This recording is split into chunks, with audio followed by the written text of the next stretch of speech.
Welcome back to Big Country Politics on KTAB.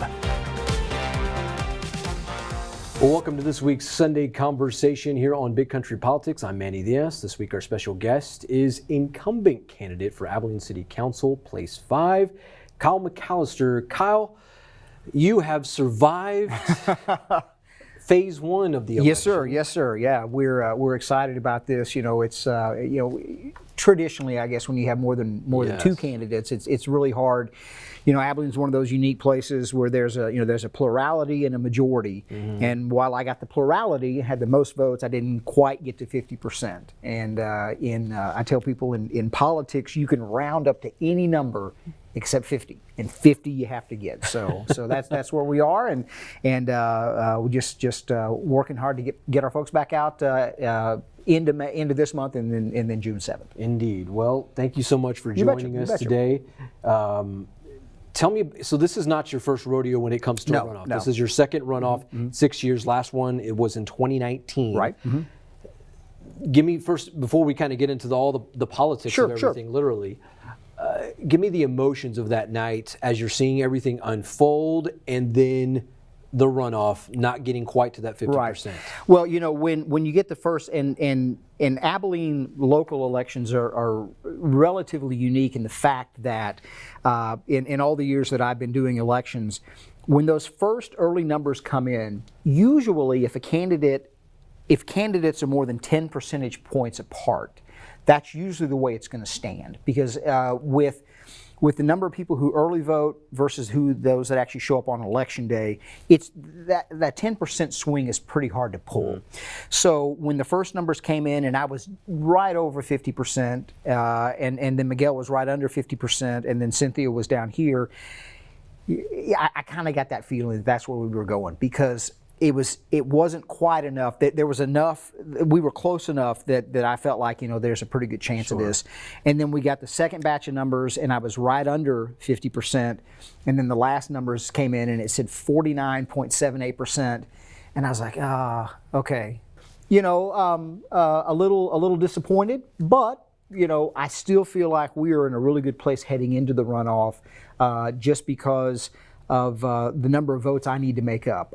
You know, I need to make up probably, I would say, 100 votes to be safe. If I can get if I can get my voters to come back out plus 100, I think we'll be in a really good position. And I'm excited about that. Excited about the opportunity to just get out and visit with folks and remind them that we've got to do this one more time. Yeah. So Master-Menos, you needed about 12 to 13 12 to 15. Yeah. To really clinch that victory. Yeah. Now, as this heads into a runoff, and this is it was still relatively close on May 3rd. Oh, sure. And it's going to be relatively close heading into this June 7th runoff election. There, is that a message to you, perhaps, that maybe they're looking for to change things up, or they're looking for improvements? How do you see that? I see that as you know, it obviously wasn't a cakewalk, or it was, what they say, it wasn't a calf rope or anything like that. Mm-hmm. You know, and so I mean, there's, you know, we start over. You know, the worst thing that I could do, that my supporters could be, is, oh, you got this, no problem. No. We start all over, and it's a clean slate. Mm-hmm. You know, there are opportunities to reach out to some of the people who maybe didn't vote for me.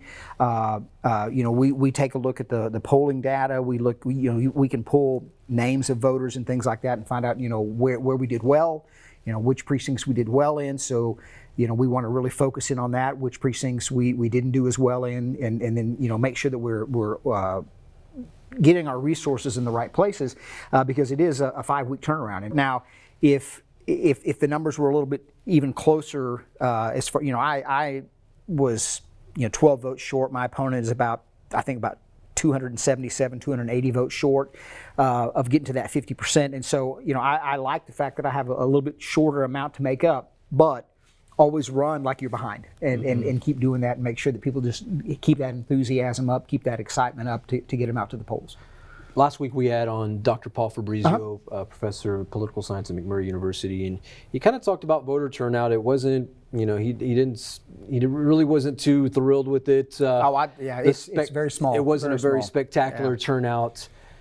How do you, as someone, and you've been in the political game for some time now, 12 years as a city council member of the city council, how do you rock the vote? How do you encourage people? Is this the $1 million question? Oh, yeah, it is. Because, Abilene has about 120, 130,000 people, roughly, okay? We've got about 73,000 voters, okay? So when you're looking 5,000 out of 73,000, whatever that percentage is, not a great percentage, not a great percentage.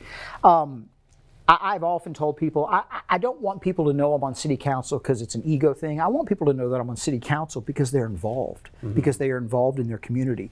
We've heard, oh, every vote counts. Well, when you're looking at like a national race or a state race where millions of people vote, you might think, well, my vote doesn't matter. I'm one out of, 6 million or whatever like that. Hey, as we've seen, one vote matters. Every vote matters. It is important that people get in 12 to 13 votes. 12 to 13 matter. votes, yeah. It is important that people take the time to have an input into their government because, this is our tax money that we're spending. It's not, this isn't mine and not yours. It's everybody's. That's a taxpayer. It's their taxpayer dollars that are being spent. It's their decisions that affect them every single day. And so I think it's important that people realize, one vote. And we were talking earlier back in 2019, I think it was 86 votes that I won, the runoff between myself and Corey. Was 86 votes. Now, in a runoff, you're going to have even, if we had 5,000 vote here, man, I think we'll be lucky to get, well, I'd like to see 5,000 more come out. But traditionally, you're going to look at probably 2,000 to 3,000 to 4,000. Sure. Not near as many that came out the first time, but I wish those numbers would be just as high, if not higher. Certainly. Yeah. All right, we're going to take a quick commercial break. When we come back, more with incumbent candidate for City Council, Abilene City Council, Place 5, Kyle McAlister. We discuss some of the issues certainly facing the city and the City Council itself. That more after the break. Welcome back to Big Country Politics on KTAB. Well, welcome back to Big Country Politics, to our Sunday conversation. This week our special guest is incumbent candidate for Abilene City Council, Place 5, Kyle McAlister. Kyle, we're talking about certainly what separated the amount of votes that separated you from a win on May 3rd. As now we kind of turn to June 7th as the runoff against Miguel Espinoza. But certainly, and folks got a chance to really see both of you right here on this air, with our candidate forum. What did you see at that point? As you were I imagine you were analyzing him at the same time. You probably watched it back. In terms of separation of how you guys operate, what did you learn the most from that? What I have said all along, that people say, well, why should we elect you again? Fair question. The answers are things of my experience, that I have done this for many years, the experience of knowing how the process works, the experience of being able to get things done, knowing how to listen, I think is very important. And I want people to know that I want to be able to listen to what they have to say, that I'm concerned about their issues, because again, I live here, I'm a homeowner, I'm a taxpayer, and so, what I always remind people is when we have to maybe raise taxes for whatever reason, I mean, that affects me too, because my taxes are going up as well. And so what I want people to hopefully understand is that, I'm willing to listen to what they have. I want to make sure that we get the job done as far as making changes, positive to the city, and then if we need to make some tweaks and go the other direction. What I want folks to understand is what I bring to that to the table is that experience and that knowledge of how Abilene has worked and how I think we can continue to make it work good and make it work even better. One thing that did not go to a runoff was the airport bond. Right, yeah. Certainly we're going to see some things kind of happening here in the city of Abilene when it comes to taxes and all that. Now, people, whenever they message us, they talk a lot about certificates of obligation. Do you feel that the city council is cognizant of those things, and what is your stance on the use of those? Well, so, when there are certain things, there's debt, but sometimes, the debt is required when you have to make a big change kind of immediately. You know, one of the big things that we're having to work with right now is our water supply, with some of the PFAS, and we could spend hours talking about PFAS stuff, and that's I mean that's stuff. But you know, we have water issues, and then we have some. The requirements from the state of Texas as far as making sure we have power supplies at our water plants so that we don't have a situation like we had a couple of Februaries ago. And so when those things come up, I mean, sometimes we just have to make that decision and go with it there. And a lot of our water stuff right now is PFAS, power generation, things like that. With the airport, we felt like that was a big enough ticket item that we wanted to have the voters have that chance, and they did, and it was, what was it, 50? Was it 52-48 or 51-49? It was pretty close. It was relatively close. Yeah, I mean, it was within a couple of percentage points, and you know that basically gives us a $70 million airport for $20 million because of the matching funds. Now, one of the things that we will do as we are setting the tax rate is that we will understand that people's taxes are going to go up because of the bond. Because you know when the bond is voted in, then the taxes go up. So then what we can do is we can come in and look at the tax rate and either keep it the same or lower it. In fact, and I think I was looking maybe 5 or 6 of the last budgets, we've actually either kept the tax rate the same or lowered it. Knowing that people are going to pay more because a lot of cases their homes are worth more. I hear that all the time. I'm sure you do too, that the Central Appraisal District has increased values. Well, that's not something we do. We don't do the values. That's the Central Appraisal District. But if they increase the values, we can actually take the tax rate and keep it the same or even lower it a little and still bring in the same amount of dollars. Now, I mean, I know, I understand that. Is it going to cost you more? Yeah. I mean, and it costs me more too. But we try to make sure that we are cognizant of the fact that if we can lessen the impact as much to people's tax bills and their tax, like an escrow and things like that, that we want to do that.